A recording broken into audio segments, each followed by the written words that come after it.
France Bleu Alsace, à votre écoute. Depuis l'enfance, j'aime respirer l'odeur des crayons et du papier, noircir des carnets, faire de mes mains, collectionner, assembler, récupérer, jouer à la marchande, rencontrer, m'inspirer, remplir mes narines de l'odeur de la pluie sur le gravier. Bon, c'est pas moi qui parle, c'est Maïna, créatrice de la Stampfelfabrik à Ribeauvillé, où se trouve Marion Mancini, qui se balade avec vous cette semaine. Rebonjour Marion. Rebonjour François Pagano. Et oui, alors il ne pleut pas en ce moment, mais il y a quand même un petit peu d'odeur de pluie sur le gravier. Racontez-nous Maïna, où est-ce qu'on se trouve là en ce moment ? On est sur le site du Musberg. Donc c'est, comme je le disais en introduction tout à l'heure, ce n'est pas à Ribeauvillé, c'est au-dessus, le village le plus élevé d'Alsace à Aubure. Ça se mérite, on rentre dans un espèce d'ancien hôpital, ancien centre de traitement, puis on gare la voiture, on ne sait pas trop comment, et on arrive sur cet atelier. Je vous propose qu'on rentre. Maïna, décrivez-nous un petit peu ce que l'on voit, parce que ça fait un petit peu comme une espèce, je ne sais pas si vous avez entendu, l'écho a changé puisque je suis maintenant à l'intérieur. On a beaucoup de vieux meubles en bois. Moi j'ai comme l'impression d'être rentrée dans une ancienne salle de classe. C'est un peu ça, oui. Et c'est le sentiment aussi des participants, puisqu'on est ici dans l'espace atelier ouvert au public, où justement, tous les vendredis de 14h30 à 16h30, j'anime des ateliers d'expression créative, ouais. Donc on a des petites tables d'école avec encore les encriers. Il n'y a pas d'encre à l'intérieur, mais il y a d'autres formes d'encriers dans cette salle. Des chaises en bois également, des petits pupitres finalement, un petit présentoir avec des tampons, puisqu'on est quand même à la Stampfelfabrik, hein. On fabrique des tampons. Les ateliers créatifs, j'imagine que c'est pour utiliser des tampons, créer ces tampons.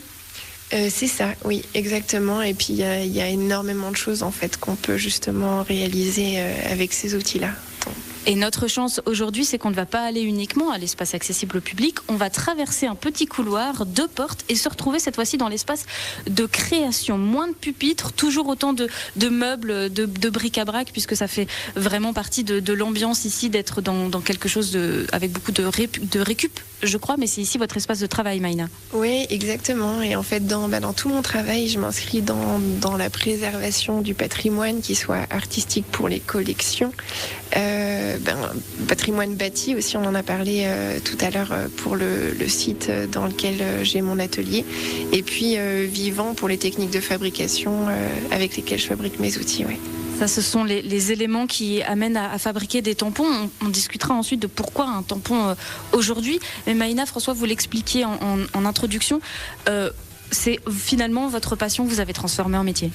Oui, exactement. Je pense que je peux dire que j'ai inventé mon métier, qui est celui d'artisane de la marque, puisque je prends le train en marche là où il en est, sur tous les sujets de la marque dans son ensemble. Ça veut dire de la création du logo à sa transformation, à son ancrage dans la matière avec des outils pour justement mettre au point des solutions d'emballage qui transpireront l'identité de cette marque, et puis derrière faire tout ce qui est objet marqué.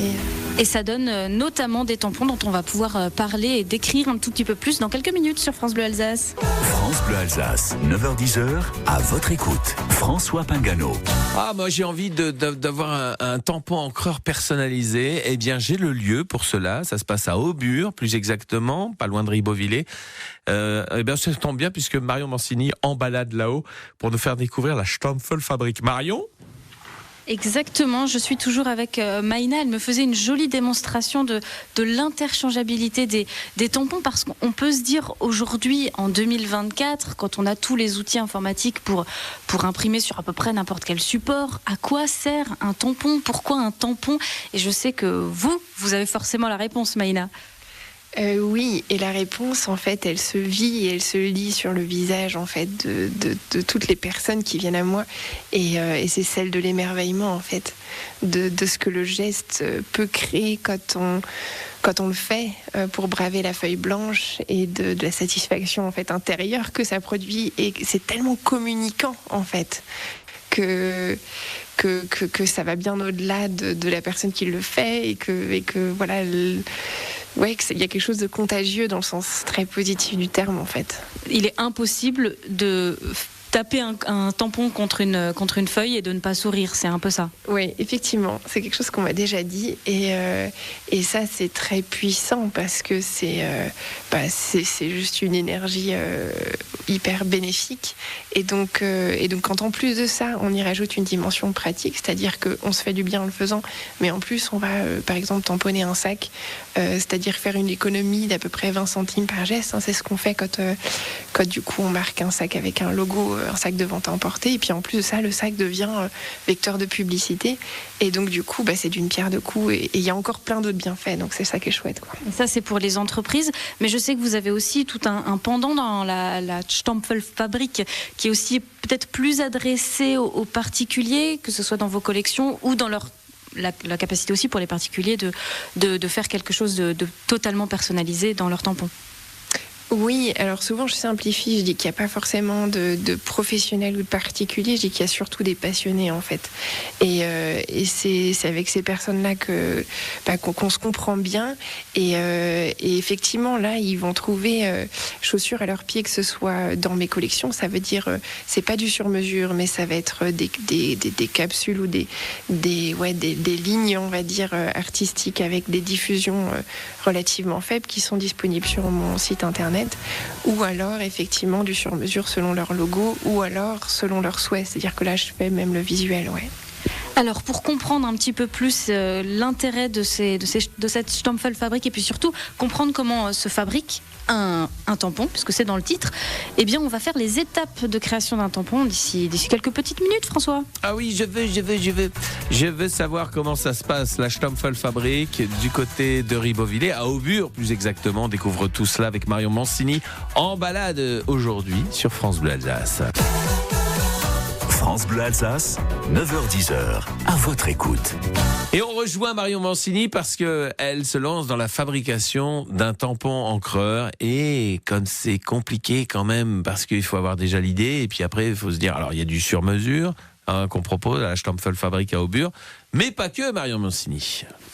Et oui, il y a du sur-mesure pour les particuliers, pour les professionnels. Et là, je vous propose une petite mise en situation. Alors, je ne suis plus Marion Mancini de France Bleu Alsace. Je suis, allez, admettons, une entreprise. J'arrive avec mon logo Maïna. Que se passe-t-il quand on veut créer son tampon ? Alors c'est très simple, moi j'ai un fonctionnement à la surface. J'ai dans les produits que je propose 4 tailles d'encreur en fait qui sont durables et qui permettent de faire de belles impressions. Et donc en fait vous choisissez la taille d'encreur qui vous correspond et donc la taille de l'empreinte que vous souhaitez et ensuite vous avez plus qu'à charger en fait le fichier directement sur le site internet, puisque à l'heure actuelle, les fichiers comme les paiements sont deux choses qui passent essentiellement par le digital. Donc j'ai décidé de l'automatiser, d'investir dans le site internet pour me concentrer après moi sur la partie vraiment fabrication et puis conseil. Donc j'y dédie le maximum de mon temps. Et donc, comment est-ce que le logo finit sur le tampon ? Parce qu'en plus, il faut bien s'en souvenir, il faut qu'il soit à l'envers, il faut respecter la typographie. Comment vous faites ça ? Alors là, je travaille à l'inverse de ce que je viens de dire. Ça veut dire que je ne suis plus du tout sur du numérique, mais moi, je travaille en analogique. Donc, c'est des techniques comme la photo argentique.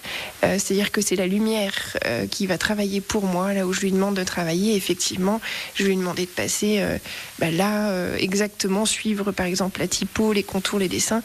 C'est-à-dire que là où la lumière passe, la résine disparaît ? Là où la lumière passe, la résine reste, c'est quoi le... Exactement, ouais, là où la lumière passe, la résine va durcir et donc c'est ça qui va créer un beau relief avec un beau talus.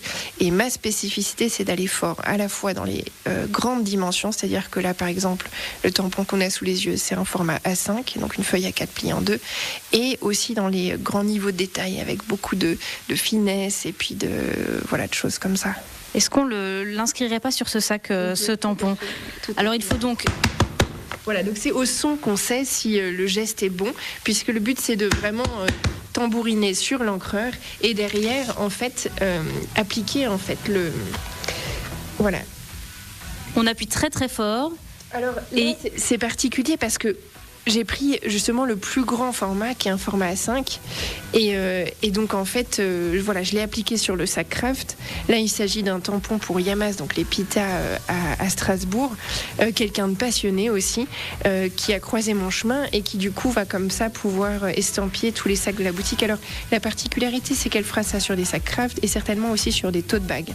Et ça oui, c'est l'avantage des tampons, ça peut aller sur plusieurs surfaces et on parlera aussi de l'importance d'avoir un certain ressort en dessous, d'avoir un peu de mou pour que le tampon imprègne bien. Parce que oui, c'est toute une technique de tamponner parfaitement son sac, même son papier. On en parle dans quelques minutes sur France Bleu Alsace. Absolument, ce sera à suivre après les infos de 10h sur France Bleu Alsace. Dites donc, c'est bien pratique parce que finir view, c'est vite amorti quand on investit dans un tampon encreur, qu'on a plein de sacs en craft, hop, on tamponne et ça y est, on a sa marque dessus, son logo. C'est magique, non ? Je vais monter une société, moi, maintenant, sur France Bleu Alsace. Et puis, on ira faire aussi un petit tour du côté de la Stampfelfabrik, tampon encreur à l'honneur, avec Marion Mancini, qui est en balade du côté d'Aubure ce matin. Un moment, c'est peut-être temps d'y aller. Bienvenue chez vous. Alors, Dorian Barry, il n'a pas compris qu'il ne faut pas parler sur les jingles, voilà, donc il va falloir... Mais oui, mais au moment où je me mets à parler, vous l'envoyez, donc écoutez... Je fais le geste quand même, je lève le bras, donc on se tait, voilà. Et on va laisser la parole à Marion Mancini. Si vous voulez. Parce qu'elle nous fait découvrir une passion qui est devenue un métier pour Maïna, qui crée des univers, qui partage ses découvertes en matière de marquage insolite et pratique. Ça donne la Stampfelfabrik à Aubure, près de Ribeauvillé, où se trouve Marion Mancini ce matin, Marion. Exactement, sur les hauteurs de Ribeauvillé. Moi, j'ai levé la main pour avoir le droit de parler. Donc c'est bon, tout va bien, j'ai la parole. On a eu donc ce sac qu'on a tamponné il y a quelques minutes sur France Bleu Alsace. Et ce qui est assez rigolo, c'est qu'on l'a tamponné des deux côtés, ce sac, et le logo n'apparaît pas pareil en fait. C'est ça qui est super intéressant parce que d'un côté il a peut-être été sur une surface un peu plus molle, donc l'encre s'est bien ancrée un peu partout sur le logo. De l'autre côté on a beaucoup plus d'effet de transparence et c'est ça exactement que vous recherchez, Maïna. Oui, tout à fait, oui. L'âme, en fait, de cette série à caractère unique, ça veut dire qu'à chaque fois, on reconnaîtra le logo, mais il sera propre à l'intention qui a été posée, au geste, et donc à chaque fois différent, surtout quand on a des aplats, espèce comme ça de nuages et de grains qui va se déplacer et qui va faire toute la beauté, en fait, du geste et puis de l'impression, quoi. Et l'unicité aussi de chaque produit. Alors on l'a vu tout à l'heure, c'était avec un prototype, c'est-à-dire avec de la résine. Quand on a un tampon de votre collection, vous n'utilisez plus la résine, c'est autre chose, un autre système. On peut se déplacer peut-être un peu plus au fond de l'atelier, dans une machine, un espèce de gros rectangle gris, mais qui a un nom assez rigolo. Oui, alors là, en fait, c'est une vulcanisatrice, c'est-à-dire que effectivement, pour les séries, je fabrique des moules, et en fait, dans ces moules-là, je viens déposer le caoutchouc que je vais presser à chaud pour lui donner sa forme définitive. Et donc, c'est cette étape-là qu'on appelle la vulcanisation. Voilà. Et là, ça tombe bien, vous avez une commande, on entend un petit peu le levier qui se... Ouais, là, j'actionne le vérin hydraulique, du coup. Et l'idée, c'est de monter à 220 bars, ouais. Voilà. On y est presque à 220. Pas tout à fait, il faut dégazer. Alors il faut dégazer, là c'est un peu fort. Mais Je vous parlais tout à l'heure de la finesse avec laquelle du coup j'aime bien faire mes motifs. Et donc cette finesse-là, on la retrouve dans le moule.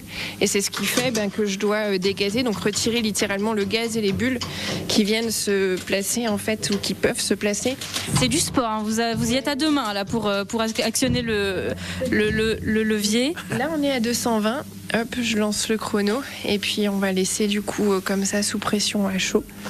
Et on voit que la pression redescend déjà un petit peu, donc je vais remettre.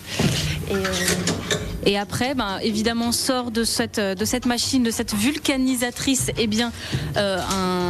presque un tampon qu'il ne reste plus qu'à coller ensuite sur du bois. Et on va discuter des différentes possibilités, que ce soit peut-être un petit peu plus large ou le tampon traditionnel que l'on connaît avec un bout de bois tourné et un pied de bois, voilà exactement, c'est le mot que je cherchais. Il va falloir rester à l'écoute de France Bleu Alsace pour avoir la suite, pour enfin finir ce tampon et tamponner très fort. Voilà, c'est bien sûr Marion Mancini en direct de la Stampfelfabrik, c'est à Aubure que ça se passe, c'est sur France Bleu Alsace. Et Marion Mancini, elle est avec une autre technicienne du côté de Aubure, oui, parce qu'il faut avoir une sacrée technique pour fabriquer tous ces tampons à la Stampfelfabrik, n'est-ce pas Marion Mancini ? Oui, et puis c'est surtout qu'il faut avoir beaucoup de techniques différentes. Alors on a lancé, grâce à ce super levier dans la vulcanisatrice, je crois que je l'ai bien dit. J'ai bien dit ? C'est ça, oui. Je la dérange un tout petit peu parce qu'elle est en train de découper. Donc évidemment, les moules sont sortis avec le caoutchouc qui a bien fondu, a bien pris la forme du moule. Déjà, une petite question, ils sont composés en quoi ces moules ? C'est gravé, c'est collé sur quelque chose ? Non, de la même manière, c'est aussi une empreinte. En fait, ça fait partie d'une autre étape de la fabrication où il faut que je fabrique mon moule et que je donne la bonne empreinte à ce moule, en fait. Voilà. Et sur ce moule, il y a énormément de tampons différents, de formes différentes, dont le Made in Alsace que l'on est en train de fabriquer. L'étape après la sortie de la vulcanisatrice, je crois qu'il manque une syllabe, je suis pas sûre, eh bien, on découpe la forme. C'est ce que vous êtes en train de faire. Oui, tout à fait. Ouais, exactement. Et puis après, je l'assemble déjà au préalable sur un adhésif. Et après, j'ai plus qu'à justement le monter sur mon pied-bois. Et le choix du pied-bois, c'est quelque chose qui a compté pour vous au moment de la création de la Stampfelfabrik ? Alors c'est très important et je mets au point seulement maintenant des idées que j'ai eues à l'origine, à savoir que maintenant, notamment sur les grands formats, les moulures bois sur lesquelles sont montées les semelles viennent de l'atelier de mon voisin à côté qui est menuisier, voilà. Et donc ça signifie beaucoup puisque comme ça on travaille au plus court et en bonne intelligence et ça me tient à cœur. Voilà. Ça c'est pour les plus gros modèles de tampons. Les plus petits ont la forme un peu plus traditionnelle du pied du tampon. Là c'est du bois tourné. Oui, c'est ça, oui. Ouais. Et alors il faut savoir qu'il n'y a plus qu'un tourneur en France qui fait ça. Voilà. Donc ça a été difficile de le trouver, d'être en collaboration avec lui ? Alors oui et non, c'est-à-dire qu'il y a beaucoup de vieux métiers qui s'arrêtent et là il se trouve qu'il y a eu une passation donc ça a été repris, mais c'est vrai que il faut toujours reprendre ses marques et puis trouver à s'organiser, à pouvoir travailler ensemble, quoi. Alors je vous ai pas trop dérangé, ça y est, on a réussi à coller. Voilà. Alors, il faut toujours frapper le tampon. En fait, on n'a pas vraiment le choix. Là, c'était pour s'assurer que l'adhésif collait bien sur le bois. Donc, voilà, le son du tampon est très important. C'est à ça qu'on reconnaît un bon tampon. Et si vous avez l'oreille bien attentive, eh bien, vous avez reconnu un excellent tampon à la Stampfelfabrik, juste au-dessus de Ribeauvillé. C'est la qualité d'un bon tampon, c'est au bruit qu'on le reconnaît. Oui, vu le bruit, à mon avis, il est bien collé. Là. Donc méfiez-vous, Dorian, parce que vous risquez de vous faire tamponner, vous aussi, bien sûr. La Stampfelfabrik, je pense savoir plus. C'est magnifique, c'est magique. Je suis sur le site internet. Il y a vraiment un choix impressionnant. Il y a bien sûr le sur-mesure, mais aussi des tampons qu'elle fabrique tout au long de la semaine. www.stampfelfabrik.com pour en savoir plus. Et dans un instant, on y retournera encore une dernière fois avec Marion. On dit quoi ? On y retournera encore une dernière fois. Voilà. Un petit tour aussi à Aubure, puisque c'est notre dernier rendez-vous à la Stampfelfabrik avec Marion Mancini. Marion ? Oui, toujours à la Stampfelfabrik, toujours au-dessus de Ribeauvillé. On s'est rapproché des fenêtres, on profite d'un magnifique soleil et cette dernière intervention, elle va nous permettre un petit peu de discuter avec Maïna de la suite à la Stampfelfabrik, puisque il faut savoir qu'elle propose aussi des ateliers. Qu'est-ce qu'on fait dans ces ateliers, Maïna ?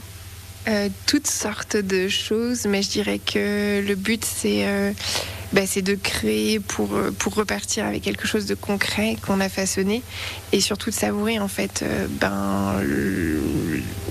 l'expérience de cette choisie. Alors en plus ça a lieu pour la mort du week-end le vendredi de 14h30 à 16h30, donc c'est l'idéal, je dirais, pour préparer comme ça un petit cocon de bien-être, parce que effectivement c'est de la magie que je ne sais pas expliquer, mais il se passe quelque chose. Je l'ai dit tout à l'heure, on ne peut pas s'empêcher d'avoir le sourire quand on les utilise, et donc ça fait du bien, et donc c'est un moment qui fait du bien, puis on repart avec quelque chose de concret qu'on peut offrir, donc qui permet effectivement de faire perdurer encore ce moment-là. Et de s'offrir finalement un espace de création pendant quelques heures avec vous. Et puis on peut vous rencontrer aussi, vous serez au parc de Schopenvier, je crois. Oui, c'est ça, le 4 et 5 mai prochain. Alors là, c'est pas seulement un atelier que j'investis, c'est une grange complète avec l'aide de ma maman et puis d'autres artisans aussi, poètes pareil, qui font des très belles choses, et c'est l'occasion pour nous de vraiment faire régner comme ça un émerveillement qu'on offre et qu'on partage avec grand plaisir. Bienvenue. Voilà. Mario, est-ce qu'on m'entend encore ? Oui, on vous entend. On vous entend. Ah, d'accord. Voilà. Parce que j'ai eu l'impression d'être interrompue. Et puis, elle sera aussi, là, en ce moment, en projet pour la fête des imprimeurs. Elle est en train de faire un alphabet, tout simplement. Donc, c'est un projet à suivre. Et puis, il y a évidemment son site internet pour suivre l'intégralité de ses créations. Et puis, aussi, pourquoi pas, profiter de ses services. Merci beaucoup, Maïna. Avec plaisir. Et merci Marion Et puis, Mancini. à bientôt peut-être. Voilà, Oui, à demain. Oui, à demain Sur Marion France Bleu Mancini, Alsace. bien sûr. www.stampfeldfabrique.com pour en savoir plus sur les créations et puis tous ces tampons à découvrir. Donc, si vous avez envie de passer votre commande. Toutes ces tampons. Tous ces tampons. Oui, non, mais ça va pas aujourd'hui. Faut de aller toute se façon, coucher je- là. Hein.